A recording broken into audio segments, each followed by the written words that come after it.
Asalaamu calaykum waraxmatullaahi wabarakaatu dhammaan bahda janalkayga ku xiran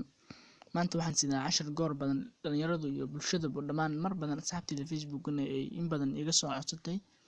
waa ciladaas oo ah dad badan baa jiro ayagoona soo dejinin whatsapp markii group ama qof shaqsiyan fiidiyoyaal u soo tuuro maskaxda mobilku ka buuxiyaa ama galerigu galaa marka hadda maanta cashirkiin waa sideen iskaga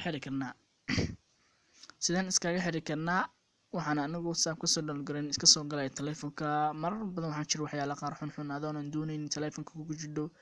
marka sidoo u soo galin baan sideen iskaga xiri karnaa insha Allah cashirku maanta waan ka faa'iideysan doonaa waxaan soo galaynaa whatsappka markuu sidaan whatsappka isku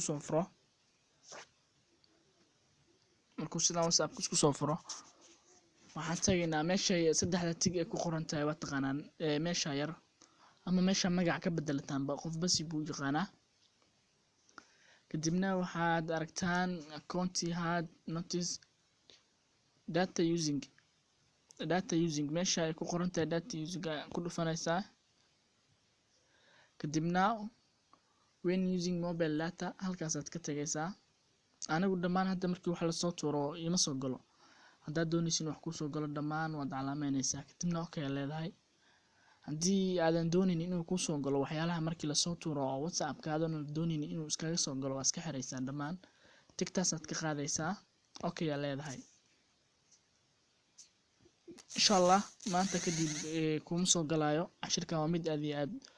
u muhiimsan oo dad badan dhibaatada ay haystaan insha Allah channelka subscribe saar casharo xiiso badan waa soo socdaan sidaad ula socotaan waan ogahay dadka badan iga soo codsaday waxaan leeyahay sida wanaagsan aad iga soo codsateen